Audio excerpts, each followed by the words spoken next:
Hey friends, welcome to my channel, Life with Everyday Haley.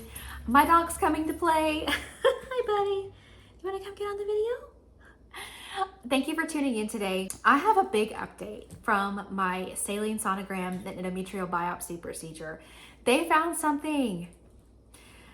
This is very humbling and overwhelming to me because we have been through so much testing over the past 2 months. They found something, guys.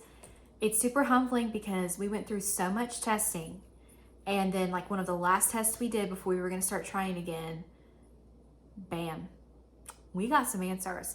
So in this video, I'm going to share with you what my results were, and I have another video on all my recurrent workup testing, what we did, what the results were, and that is a very informative video, so I would encourage you to watch that if you're about to start your recurrent pregnancy loss testing or you have questions. My saline sonogram showed normal result, that everything looks great, tubes look fine, uterus looks fine. But my biopsy, my endometrial biopsy that I had done at the same time showed something was up. So the biopsy, you do the biopsy and they're testing for something called chronic endometritis. And that is a inflammation of the intrauterine lining. And that is typically caused by bacterial infection or an abnormal balance of normal bacteria in your uterus. So that could be, bad bacteria has gotten in there, or it could be a normal mixture just causing inflammation. My results, the pathology results came back 7 days after my biopsy, and they said that I have chronic endometritis with up to 9 plasma cells present under one high power field. So let's talk a little bit more about what chronic endometritis is. So it is, again, an infection, typically an infection in your uterine lining. And it's usually pretty mild and quiet. It's silent, so you don't usually know that you have it. So one of the only ways that you know you have it typically, which is so scary, is you're a person like me who's had recurrent pregnancy loss for unknown reasons, and that's your only symptom. So again, women just figure this out through their fertility workups that, hey, I've got this random inflammation in my uterus that's causing a hostile environment for my embryo to implant and grow in. And so it's overwhelming. If you are going through a recurrent loss battle, or you're having recurrent implantation failure through IVF, or you're having repeat chemical pregnancies, or maybe even just hard time getting pregnant, make sure that you ask about this biopsy. I've heard stuff online that like some fertility clinics don't do it, some do. The two that I got an opinion on both suggested it for me. And I'm super glad that I did it because look, I found something that I wouldn't have found if I didn't do this, I just knew there was something wrong because I get pregnant so easily and then I have loss. And it didn't make sense to me. And I didn't want to have to keep going through that. And like if I hadn't done this biopsy, I probably would have had another loss. Terrible to think about, but it is what it is. I'm thankful to have answers, but then I'm like, did this cause my baby to die? Like both of them, it's like, ouch, that's really painful. So this is treatable. It can be a little resistant, so like some people have to have multiple rounds of antibiotics. A little bit scary, but I will do what I have to do to clear this. I also talked to my doctor about, I was like, is it bad that there's like no real bacteria showing up on my culture? And she's like, no, that doesn't really justify our treatment. That doesn't really, she's like, something's going on in there, so we're just going to treat it. So treatment is kind of blanket in a way, and they treat it with some high-level antibiotics that are known to have high success. So I'm just praying that it works for me too. And allegedly, after you're treated for this, you can go on to have successful pregnancies. A lot of people do. So that's our prayer. So how do you get this? Acute endometritis is a little bit different, and that can be from like an acute infection. Chronic endometritis is like a microbiome abnormality. Like it's not level, it's not balanced, and it can be there for a long time. So something happened along my journey to create that, and it's just been like that dormantly, pretty much like a mild inflammation infection, and I just didn't know it.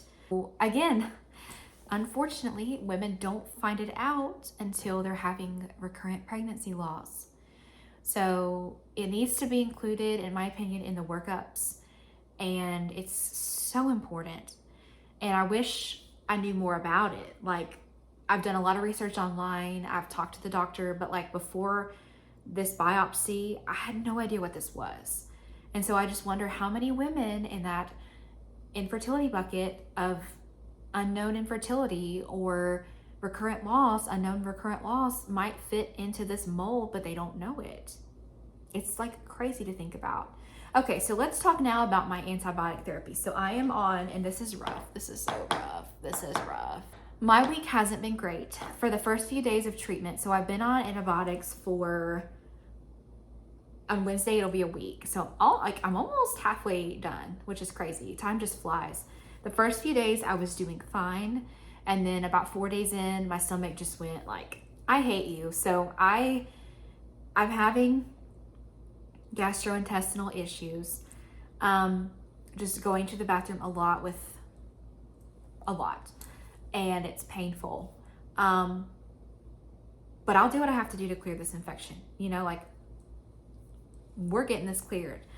So they've got me on Flagyl, which is metronidazole, 500 milligrams twice daily. So a lot. Here we go. I try to take that with food for sure. And then doxycycline, 1 capsule by mouth twice daily for 14 days. Ugh. And I have noticed a little bit of nausea with those. So I have some Zofran here. And I will take an occasional Zofran. I have stopped my supplements. So on my channel, I talk about my recurrent loss supplements. I have stopped my supplements for now because I'm just trying to focus on the antibiotic therapy. And I'm going to start taking a probiotic. So I just ordered a probiotic to start taking, a women's probiotic to help me because I know this is going to basically wipe me out after 2 weeks of antibiotic therapy. So I'll do my 2 weeks of therapy, and then I'll go back for a repeat biopsy during my next menstrual cycle, so probably next month, and they will see if the inflammation is gone. Or if it's decreasing, that's a good sign, and hopefully I can improve my chance of having a successful pregnancy. So that's our goal. The scary part is, like, what if it doesn't clear? I'm trying not to let my mind go there, but I need this to clear. You know, it needs to be cleared. I definitely, at this point, feel like it is the reason that I had loss. And so next steps moving forward, we want to clear this. And then when I feel ready, which we are ready, I will do letrozole in regards to the PCOS side of things to try to increase a good ovulation of a good egg. And then once I ovulate, I will do progesterone supplementation, prometrium, and I will do baby aspirin. Once you've had recurrent loss, progesterone supplements and baby aspirin are kind of like, we're gonna do this. So that is my plan moving forward.